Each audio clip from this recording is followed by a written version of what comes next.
Líderes de 6 centrais sindicais se reuniram hoje com o ministro Gilberto Carvalho, da Secretaria-Geral da Presidência da República.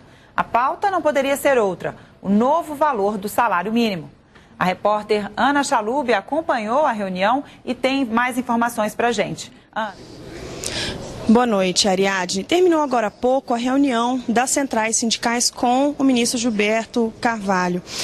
E os sindicalistas, eles estão lutando por um mínimo de R$ 580, em vez de os R$ 545, que é a proposta do governo.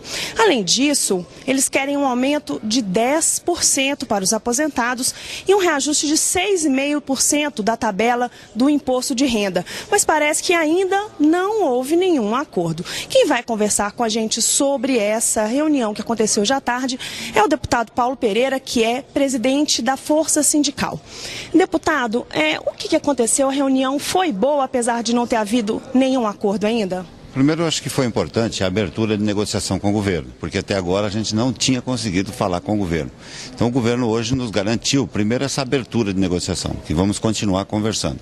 Reafirma a manutenção da política do salário mínimo, que é aquela política que nós tínhamos feito lá atrás, de inflação mais o crescimento do PIB de 2 anos anterior. Isso significa que o governo mantém a sua proposta de 545. E nós mantivemos a nossa proposta de 580 e também mantivemos a proposta de 10% para os aposentados que ganham mais que o mínimo e a correção da tabela.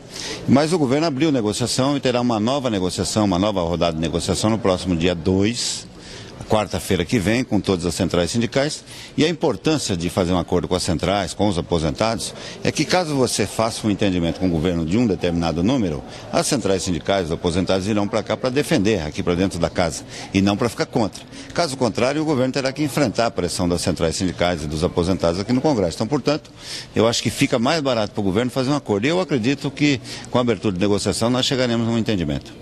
Deputado, o governo já está falando, hoje se comentou muito isso, de que se o aumento for maior este ano, o aumento do ano que vem pode ser menor, seria uma espécie de antecipação. Como é que vocês têm visto essa possibilidade? Nós não podemos aceitar antecipação, né? A gente, no meio sindical, a gente brinca que a antecipação é parecido com pirulito. Você chupa e ele acaba.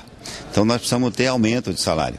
A ideia das centrais é colocar o número de 580. É lógico que para negociação, ninguém vai dizer para o governo é 580 ou nada.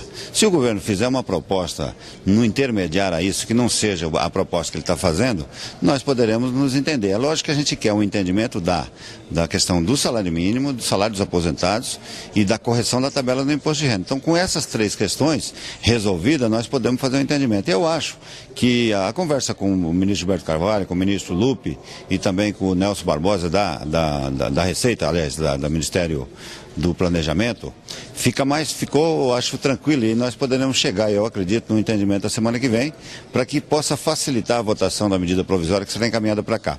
Mas uma coisa importante para nós hoje foi que o governo também garantiu essa política do salário mínimo que nós já tínhamos feito. A presidente Dilma garante, no mandato dela, pelo menos a manutenção dessa política de inflação mais o crescimento do PIB de 2 anos anterior, e vai ser incluída na medida provisória que será encaminhada ao Congresso. Então, portanto, isso já é uma coisa importante para os aposentados, para as pessoas que ganham salário mínimo.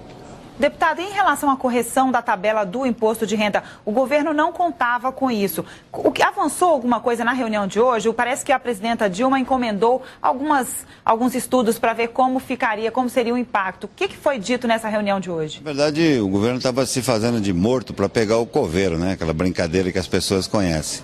Ficando quietinho, não iria corrigir a tabela do imposto de renda e daria uma receita para o governo extra de 5 bilhões e mais ou menos 700 milhões de reais. Mas nós estávamos esperando, porque nós fizemos uma negociação com o governo Lula de 4 anos, 4,5% de correção durante 4 anos. E neste período a governo Dilma ficou quieta, não quis falar, mas você viu, a gente já entrou na justiça, inclusive em 20 estados do Brasil, e estamos preparando para entrar também com ações aqui no Supremo, no STJ, caso não tenha negociação, e eu acho que se o governo não negociar e não fazer a correção, isso é um confisco. E confisco você pode também resolver na justiça. Mas eu acho que o governo vai resolver a questão da correção da tabela, até porque seria uma coisa injusta com os trabalhadores. Na medida que 97% dos trabalhadores do Brasil, o ano passado, tiveram aumento real de salário, se não tiver correção, eles vão pagar mais imposto. Isso seria um confisco no salário dos trabalhadores. E nós acreditamos, então, que é possível, a partir da semana que vem, ter um acordo com o governo. Caso contrário, nós vamos trabalhar na justiça, conversar com os juízes do Brasil para poder ganhar as ações que já entramos e as que vamos entrar aqui em Brasília. Bom, como disse o deputado, haverá uma outra reunião ainda na próxima semana. Esse assunto ainda será tratado novamente, tanto pelas centrais quanto aqui pela TV Câmara. Eu queria agradecer ao deputado Paulo Pereira pela sua entrevista. Ariadne.